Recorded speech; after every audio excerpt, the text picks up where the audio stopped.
The Battle of Mortimer's Cross was fought on the 2nd of February 1461 near Wigmore, Herefordshire, not far from the Welsh border. It was a major battle of the Wars of the Roses. The opposing forces were an army led by nobles loyal to the King Henry VI of the House of Lancaster, his Queen Margaret of Anjou and their 7-year-old son Edward, Prince of Wales on one side, and the army of Edward, Earl of March. Some sources say it was fought on the 3rd of February, and the exact location has been the subject of some speculation. Background: upon the death of the Duke of York at Wakefield the previous December, the Yorkists were led by his 18-year-old son Edward, now 4th Duke of York. He sought to prevent Lancastrian forces from Wales, led by Owen Tudor and his son Jasper, from joining up with the main body of Lancastrian forces. The elder Tudor had been second husband to Catherine of Valois, widow of Henry V.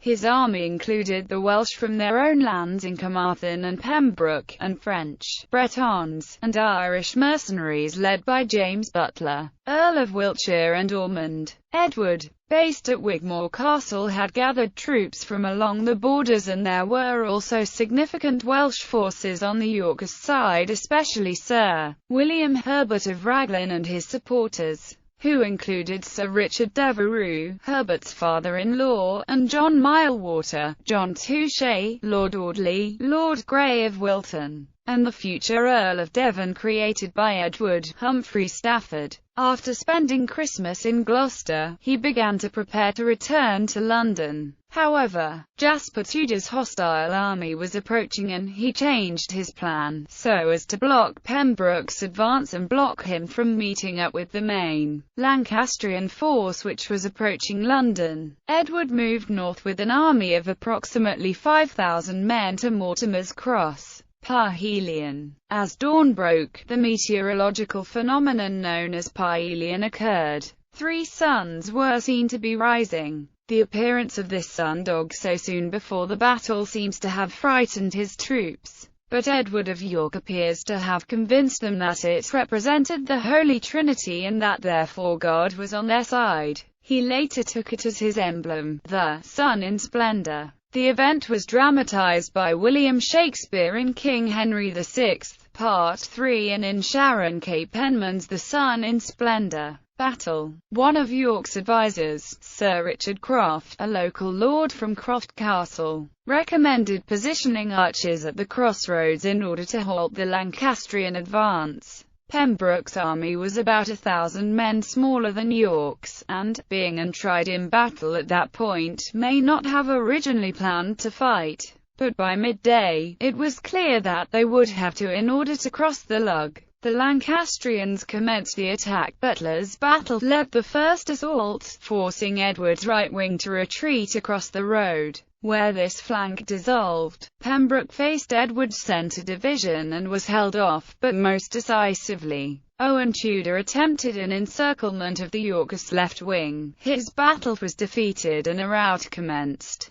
Pembroke's centre then also broke and the battle was won. Owen Tudor's men were now in full flight. Some of them were followed as far as Hereford, approximately 17 miles, and where Owen was himself captured and beheaded. Aftermath. The battle having intruded on York's plans to march to the Midlands, Richard Neville, Earl of Warwick, with the captive King Henry in his train, was meanwhile forced to move to block Margaret's army's route to London on his own. He took up position north of St Albans astride the main road from the north. Although he lost the battle that followed, and Margaret of Anjou and her army could now march unopposed on to London, they did not do so. The Lancastrian army's reputation for pillage caused the Londoners to bar the gates. This in turn caused Margaret to hesitate, as did the news of the Yorkist victory at Mortimer's Cross. The Lancastrians fell back through Dunstable, losing many Scots and borderers who deserted and returned home with the plunder they had already gathered.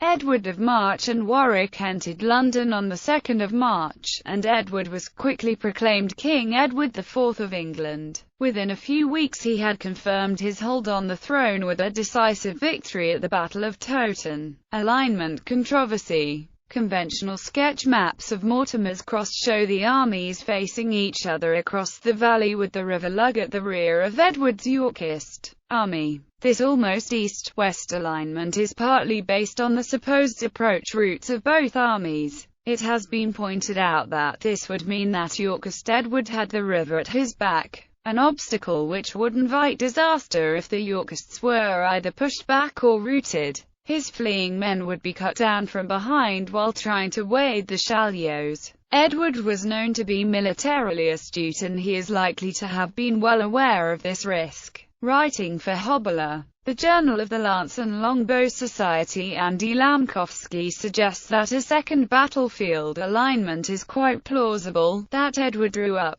across the valley with the River Lug on his left and the Lancastrians drew up facing almost north with the river on their right. The narrowness of the valley close to the bridge would probably mean that the two armies each drew up in a column of 3 divisions, if they fought close to the river crossing, but the ground widened significantly towards the present Battle Acre Cottage in Dry Bridge House. At that point a traditional 3 units battle line is possible. Author Andrew Boardman also suggests that an alternative interpretation is possible, saying, "It may be safe to assume that the battle was fought somewhere in the vicinity, possibly with the river securing the flanks of both armies and the hills the other." Andrew Boardman also quotes William Gregory saying that Edward met his enemies on a fair plain near to Mortimer's Cross, not far from Hereford East. The usual placing of the battle in the valley beside the bridge is not a fair plain, but the area around Battle Acre Cottage or Dry Bridge House, too. The south-southeast meets that description. Andy Lamkowski also makes the point that if the Lancastrian force approached from the south rather than the west, then a north-south alignment is more likely. Edward would be deploying across the valley width to prevent him moving north and would have the advantage of anchoring his flanks on the slopes of the narrowing valley or the River Lug itself. In Shakespeare, William Shakespeare described this Pyelian phenomenon and its portentous symbolism in Act 2, Scene 1 of Henry VI,